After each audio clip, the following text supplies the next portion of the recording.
a dead Commodore 64. There's nothing on the screen.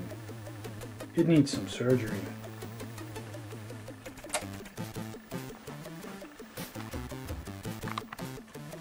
Hi there, Dr. Mark Verveer here, and I have a dead case of Commodore 64, so I wanted to do some major surgery as the Commodore 64 is dead, and I need to transplant a motherboard. So let's move the camera to a place where we can actually see.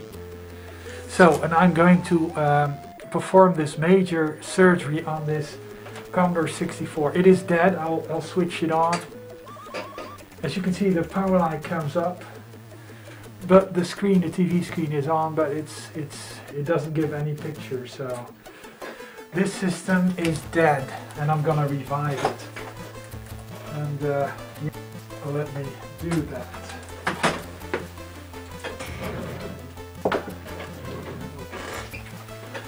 First, to make sure it's really dead, I'm going to listen to it with a stethoscope. Yeah, it really is dead. Listen to the back. Yeah, I really think it's dead, but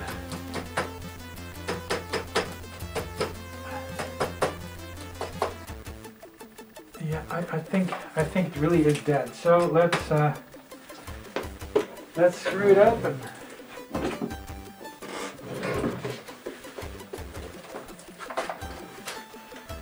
Okay. So remove some screws.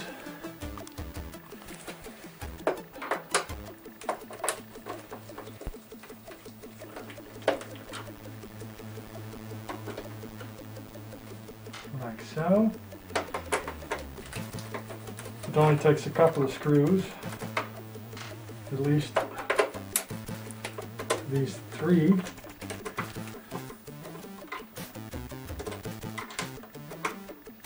Like so. So this is the Commodore 64. 1/2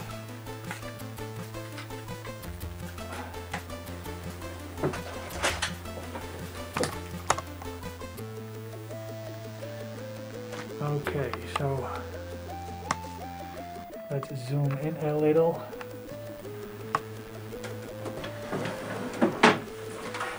Okay, like so. So here was the connector of the LED. Okay, and here was the connector of the keyboard. Let's remove this piece of RF shielding. So here we have the Commodore 64 motherboard, and actually this piece is also what can break a lot of the times on the Commodore 64, but in this system it is okay. And yeah, let's inspect it closely. There's actually nothing really visibly wrong with it, and this over here is actually the SID chip that I need to remove, the 6581, and I need to make a mark on how it is oriented in the system, and it's oriented MOS, so it has the little dent over here.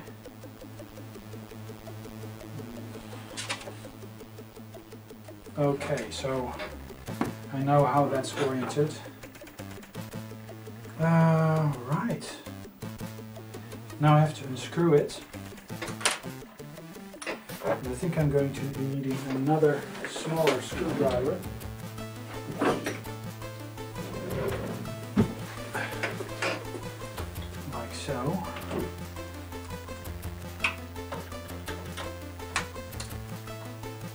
it's really nice if you compare it with the somewhat more modern systems. And you're really, let me see, I'm gonna change the orientation of the video a little bit, like so. And zoom out a little. So I'm able to see what I'm doing. Let me listen to this. Yeah, it's definitely gone. It's a goner. So let's get rid of the stethoscope. So I'm not sure why this is not functioning. This is, but it's obviously not functioning. Oh, this is a different screw. And this is a regular screw. So I'm guessing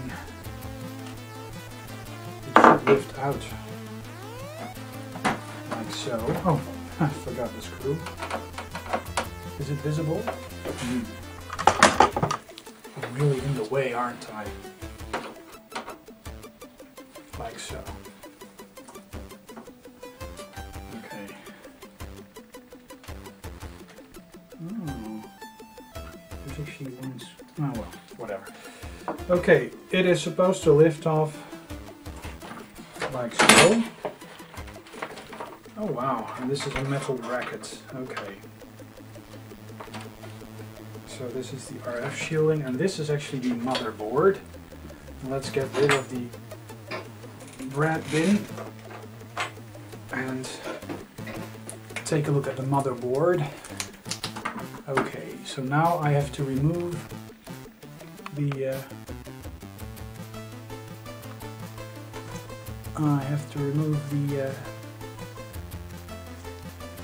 SID chip, and I think I'll need my any doctor. This is actually my anatomy dissection kit, and there's this probe inside, which I probably can use to get rid of the SID chip. Thank God it's socketed, which is a great thing.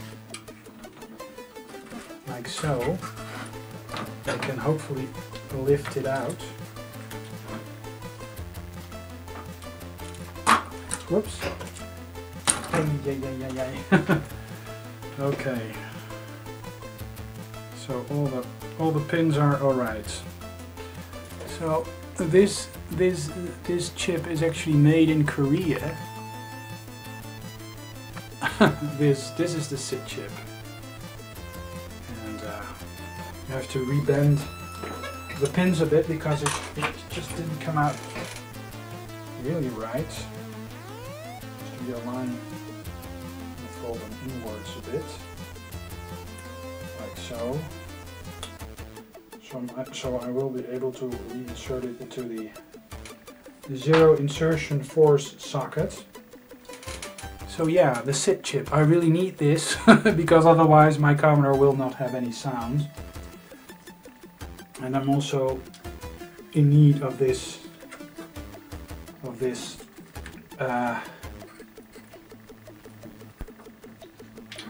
little resistor. Okay. Right. So this is one dead motherboard, but there doesn't seem to be any real crazy things going on again. So I'm gonna leave this. Just gonna unpack this motherboard and take a look at the differences.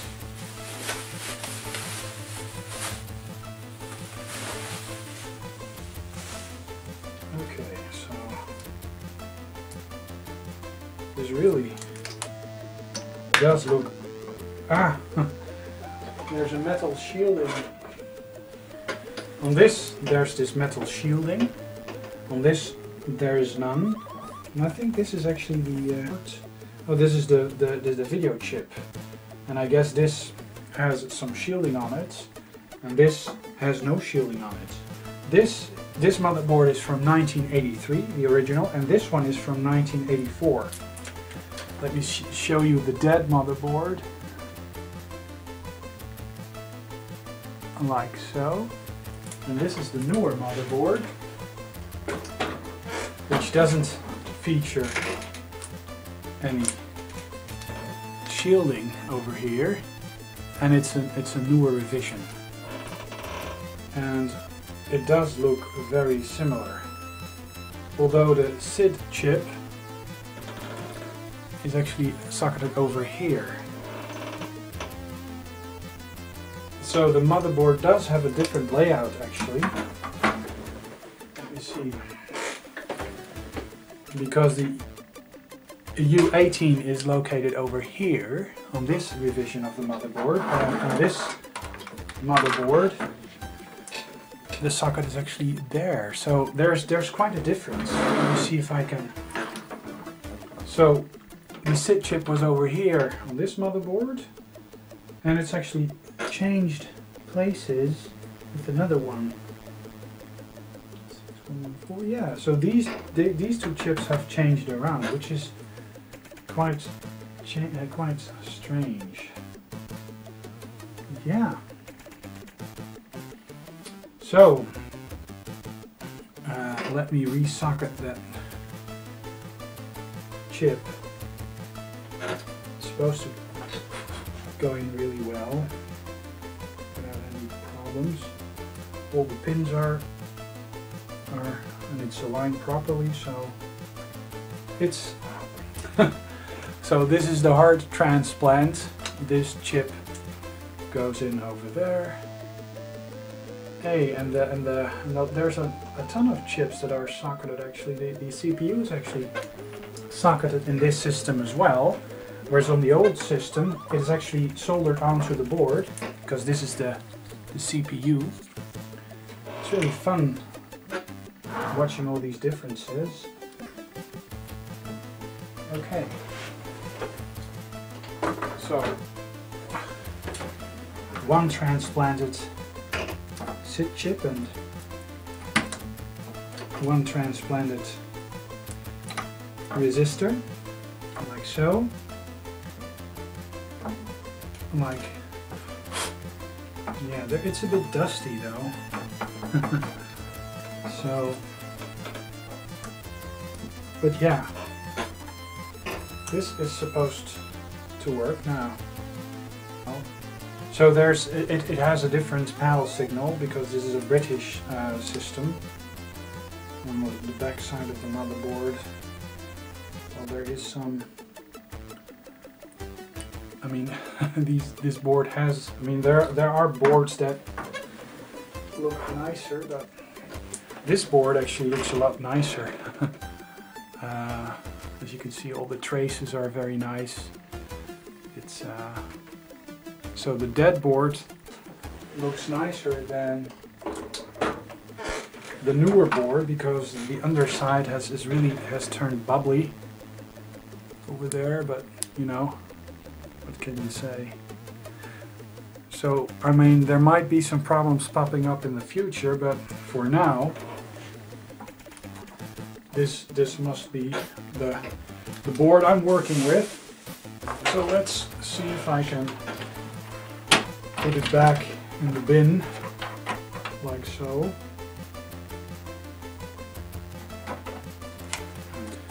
It's really funny because these systems, they keep on working for forever and ever, and if you just look at how they were designed, then it's a different story. Oh wait, it's supposed to go over here. I'm not sure whether or not this is an interesting video. Could be boring as hell.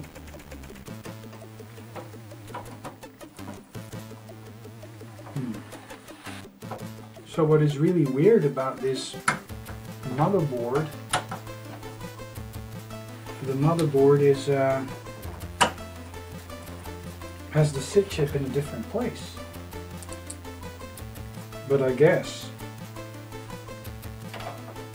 that's what you get with different revisions of the motherboard, because the socket is clearly indicated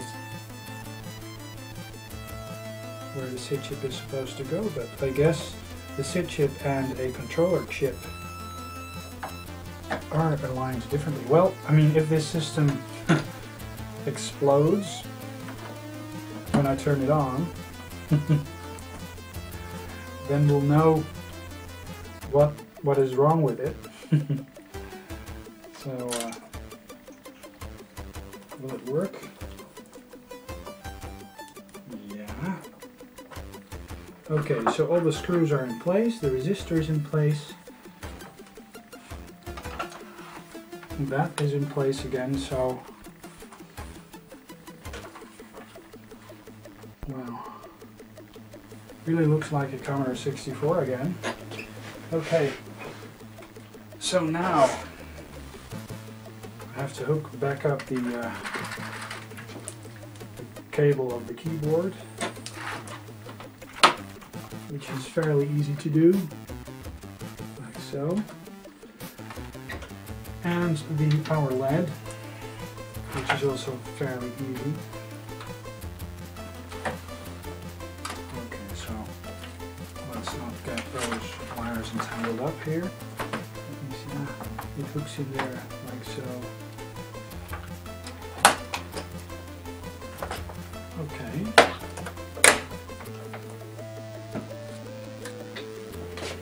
It really looks like a Commodore 64 again with the new motherboard, and everything is supposed to be in place.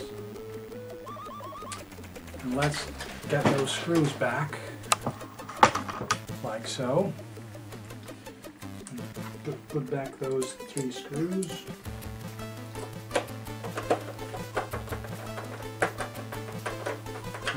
Use a big screwdriver.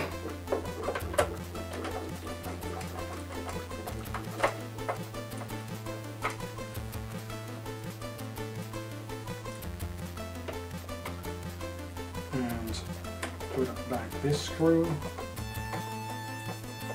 Oh gosh. Put back this screw.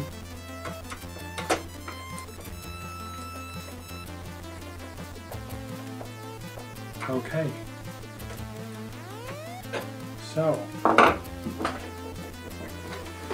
this Commodore 64 is supposed to be back alive. So let's reconnect. Let's reconnect it and move back the camera like so. Well, so it is off, and where's the video wire? Over here. Okay, the screen is the TV is still on, and let's switch it on.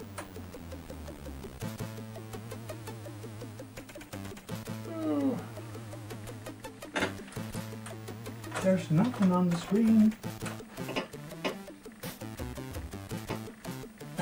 There's really nothing on the screen. Oh man. Alright.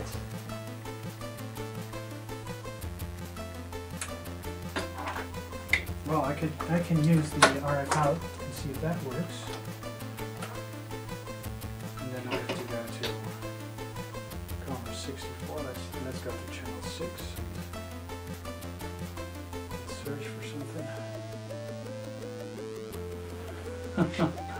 Oh man, it doesn't make any noises.